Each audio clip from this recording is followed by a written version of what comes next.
Will you give listeners some practical strategies or tips about the and, not the or lifestyle and business?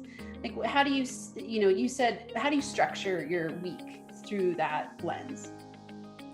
Well, one of the things that has been really remarkable for me, and I laugh because like my grandmother, even when I was young, was one of my best friends. And I always was told by her that I'm an old soul.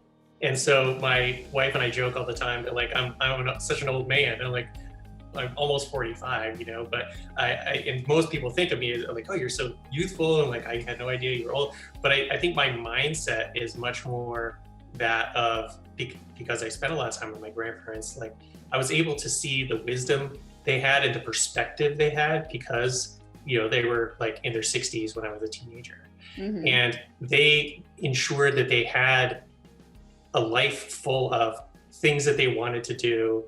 They accomplished all the major things, like we all need to work, we all have bills we're going to pay, blah, blah, blah. Mm-hmm. And you can focus on that, or you can just say, I'm going to pay bills the rest of my life. It doesn't matter how much money I have. There's always going to be ongoing expenses.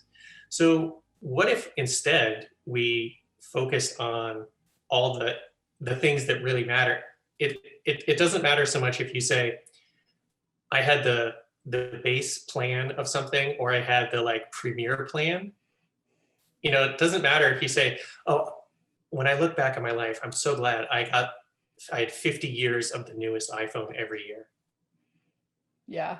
But what if you look back in your life and you say, I'm so glad that 50 years, every year, my wife and I went on a climbing adventure trip somewhere new every year. Yeah. And so that frames my week every week, because I say, when I look back on this summer, next year, am I going to say, I'm so glad that I spent 2 hours, battling social media every day, trying to, did I hit the numbers? Or am I going to say, oh my God, I spent 2 months writing 2 books, and in the last year they've been out and they've helped people create art. And so one of the things I like to term it kind of like instantaneous retrospective thinking. So like in the moment, but I'm kind of like, if I was in the future looking back on this moment, how would I wished it had gone? Yeah. And one of those things is to give myself the opportunity to have ands and not ors, so that I can say, well, maybe I did social media throughout the week, but really I'm focused on my book. I still maintained everything. Yeah. So I look at it more as like maintenance, and I come a lot out of being an athlete. So yes, you might have a specific race coming up, because I was a track and cross country guy. And one of the things my coach would say all the time is, we really want to focus on the steeplechase. So we want to make sure that you can jump over the barriers. So that's your priority right now. But I really want you to maintain, because I anchored the 4x8, and so I had to be fast. Mm-hmm. And so the idea of, it's not that I'm doing this in spite of that. Mm-hmm. I'm doing this and I'm maintaining that other thing. Yeah. Yeah. It's such an interesting perspective, because it seems so logical and sensible, right? Like, duh. And I see so many people living in the space of future-based orientation, where like, when I get somewhere, I'll be happy. And for you, it's really about, you're really living my model of be, do, have, where it's like, be in the moment to enjoy life, because on your deathbed, you're not going to look back and wish you had like been looking at your graphs and your charts more. You're going to look at the results of it. And sometimes it takes looking at your charts and graphs to get the results, but it's like more about this essence of being present with what's flowing in the moment. It sounds like to me, like you're really living in a flow state.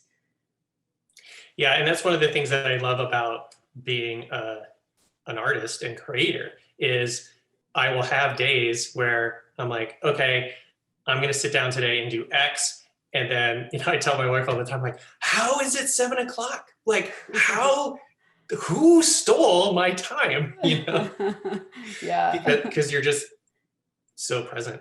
Yeah. And it's funny, people talk a lot about like health and wellness, or like diet and nutrition, or presence and awareness. Well, I think sometimes there's a helpful connection or a disconnect between presence and awareness, because if you're so present, then the awareness of time goes away. And that's how I end up feeling like I had lunch.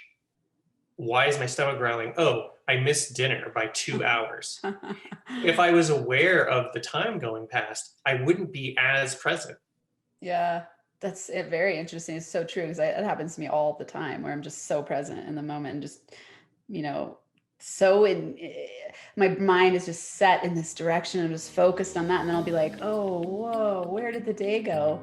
It's wild. To listen to the full episode, head on over to nfacoaching.com, hit the podcast link, and it'll take you to all of the full episodes. And go ahead and leave some comments. I'd love to hear from you to know how these inspirational interviews, tips, and tools are impacting you in your life and business. And be sure to hit that subscribe button so you never miss out on any of the Max Potential Habits episodes.